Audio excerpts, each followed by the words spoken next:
ಆತ್ಮೀಯರೇ, ಇವತ್ತಿನ ಒಂದು ವಿಡಿಯೋದಲ್ಲಿ ನಾವು ಈಗಾಗಲೇ 6ನೇ ತರಗತಿಯಿಂದ ನಿಮಗೆ ಈ ವರ್ಷ ಚಟುವಟಿಕೆ ಅಥವಾ ಅಭ್ಯಾಸ ಪುಸ್ತಕಗಳನ್ನು ನೀಡಲಾಗಿದೆ.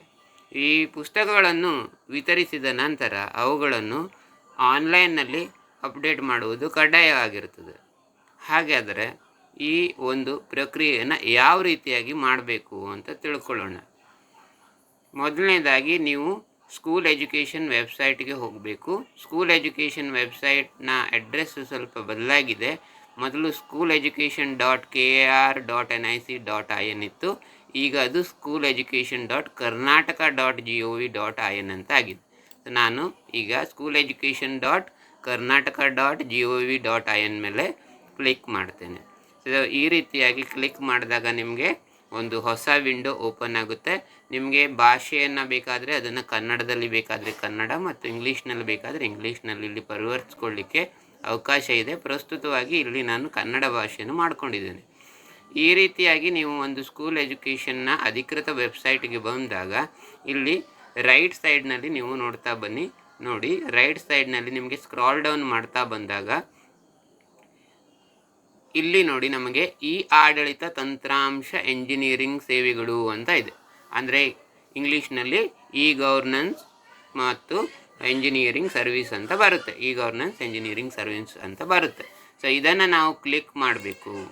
ಈ ರೀತಿ ಕ್ಲಿಕ್ ಮಾಡಿದಾಗ ಇದು ನಮಗೆ ಒಂದು ಹೊಸ ಒಂದು ಸಮಗ್ರ ಶಿಕ್ಷಣ ಕರ್ನಾಟಕದ ಒಂದು IT ಎನೇಬಲ್ಡ್ ಪ್ರೋಗ್ರಾಮ್ ಈ ಥರದ ವಿಂಡೋಗೆ ನೀವು ಹೋಗಿರ್ತದೆ. ಈಗಾಗಲೇ ನೀವು ಸಸ್ಯಶ್ಯಾಮಲ ಕಾರ್ಯಕ್ರಮ ಅಥವಾ ಹಲವಾರು ಇನ್ಸೆಂಟಿವ್ಸ್ಗಳಿಗೆ ನೀವು ಇಲ್ಲಿ ಲಾಗಿನ್ ಆಗಿರ್ತೀರ. ಅದೇ ಥರ ನಾವು ಸ್ಕ್ರಾಲ್ ಡೌನ್ ಮಾಡ್ತಾ ಬಂದಾಗ ನಿಮಗೆ ಇಲ್ಲಿ ಮುಖ್ಯವಾಗಿ ಕಾಣುವಂಥದ್ದು ನೋಡಿ, ಕಲಿಕಾ ಬಲವರ್ಧನೆ ಆ್ಯಕ್ಟಿವಿಟಿ ಬುಕ್ಸ್ ಅಂತ ಇದೆ. ಸೊ ಈ ಆ್ಯಕ್ಟಿವಿಟಿ ಬುಕ್ಸ್ ಮೇಲೆ ನೀವು ಕ್ಲಿಕ್ ಮಾಡಬೇಕು. ಸೊ ಕ್ಲಿಕ್ ಮಾಡಿದಾಗ ಸೊ ಇಲ್ಲಿ ನಮಗೆ ಈ ಥರದ ಒಂದು ವಿಂಡೋ ಮತ್ತೊಮ್ಮೆ ಕಲಿಕಾ ಬಲವರ್ಧನೆ ಅಂತ ಓಪನ್ ಆಗುತ್ತೆ. ಸೊ ಡ್ಯಾಶ್ ಬೋರ್ಡ್ ನಿಮಗೆ ಸಿಗುತ್ತೆ. ಲಾಗಿನ್ ಅಂತ ನಾವು ಕ್ಲಿಕ್ ಮಾಡಬೇಕು. ಲಾಗಿನ್ನಲ್ಲಿ ಶಾಲಾ ಮುಖ್ಯಾಧ್ಯಾಪಕರು HM ಲಾಗಿನ್ ಮೇಲೆ ಕ್ಲಿಕ್ ಮಾಡಿ. ಸೊ HM ಲಾಗಿನ್ ಮೇಲೆ ಕ್ಲಿಕ್ ಮಾಡಿದ ನಂತರ ನೀವು ನಿಮ್ಮ ಯೂಸರ್ ನೇಮನ್ನು ಆ ಶಾಲೆಯ ಒಂದು UDIS ಕೋಡ್ ಏನಿದೆ ಅದನ್ನು ಹಾಕಬೇಕು. ಪಾಸ್ವರ್ಡನ್ನು ನೀವು ಒಂದು SDMC ಅಕೌಂಟ್ ನಂಬರ್ ಇರುತ್ತೆ ಸಾಮಾನ್ಯವಾಗಿ ಯೂಸ್ವಲಿ, ಅಥವಾ ನೀವು ಯಾವುದನ್ನು ಕೊಟ್ಕೊಂಡಿದ್ದೀರೋ ಅದನ್ನು ಹಾಕುವಂಥದ್ದು.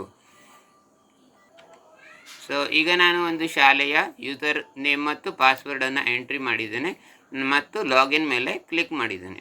ಸೊ ನೋಡಿ, ಈ ಥರ ಲಾಗಿನ್ ಮೇಲೆ ಕ್ಲಿಕ್ ಮಾಡಿದಾಗ ನಿಮಗೆ ಈ ಶಾಲೆಯ ಹೆಸರು ಬರುತ್ತೆ ಮತ್ತು ಇಲ್ಲಿ ಮತ್ತೆ ಪುನಃ 3 ಬಾರ್ ಮೇಲೆ ಕ್ಲಿಕ್ ಮಾಡಿ ಇಲ್ಲಿ ಹೋಮ್ ಮಾಡ್ಯೂಲ್ ಮತ್ತು ಸೈನ್ ಔಟ್ ಅಂತ ಇದೆ. ಸೊ ಎರಡನೇದಾದಂಥ ಹೋಮ್ ಮಾಡ್ಯೂಲ್ ಮೇಲೆ ಕ್ಲಿಕ್ ಮಾಡಿ. ಇಲ್ಲಿ ನೋಡಿ student activity book distribution, teacher hand books distribution ಅಂತ ಇದೆ. ಪ್ರಸ್ತುತವಾಗಿ ಸ್ಟೂಡೆಂಟ್ ಆ್ಯಕ್ಟಿವಿಟಿ ಬುಕ್ಕನ್ನು ಡಿಸ್ಟ್ರಿಬ್ಯೂಟನ್ನು ಮಾಡಿದ್ದೀರಾ. ನಿಮಗೆ ಬ್ಲಾಕ್ನಿಂದ ನಿಮ್ಗೆ ಈಗಾಗಲೇ ಸಪ್ಲೈ ಆಗಿದೆ ಮತ್ತು ನೀವು ವಿದ್ಯಾರ್ಥಿಗಳಿಗೆ ಸಪ್ಲೈ ಮಾಡಿರ್ತೀರ.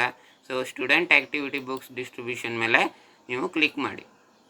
ಸೊ ಈ ಥರ ಕ್ಲಿಕ್ ಮಾಡಿದಾಗ ನಿಮಗೆ ಇಲ್ಲಿ ನೋಡಿ ಯಾವ ರೀತಿಯಾಗಿ ಒಂದು ಎಂಟ್ರಿಯನ್ನು ಮಾಡಬೇಕು ಅಂತ ನಾನು ತೋರಿಸ್ಕೊಡ್ತೇನೆ.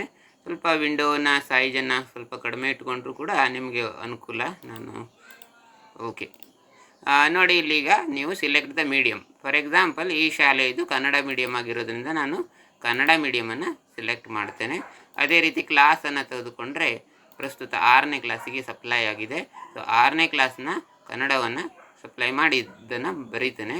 ಸೊ ಇಲ್ಲಿ ನಾವು ಸಬ್ಜೆಕ್ಟನ್ನು ನಾವು ಯಾವ ಒಂದು ಸಬ್ಜೆಕ್ಟು ಸಪ್ಲೈ ಆಗಿದೆ, for example Kannada first language select ಇದ್ದರೆ ಸಪ್ಲೈ ಆಗಿದರೆ ಅದನ್ನು ಹಾಕಬೇಕು. ಎಷ್ಟು ಬುಕ್ಸ್ಗಳನ್ನು ಸಪ್ಲೈ ಮಾಡಿದರೆ ಎಷ್ಟು ಡೇಟನ್ನು ಹಾಕಿದ್ದಾರೆ ಅಂತ ಸಬ್ಮಿಟ್ ಕೊಡಬೇಕು. ಈ ಶಾಲೆಯವರು ಆಲ್ರೆಡಿ ಇದನ್ನು ಮಾಡಿದ್ದಾರೆ ಬಹಳ ಚೆನ್ನಾಗಿ. ನೋಡಿ, ಇವರು ಈಗಾಗಲೇ ಇದನ್ನು ಸಬ್ಮಿಟ್ ಮಾಡಿದ್ದಾರೆ.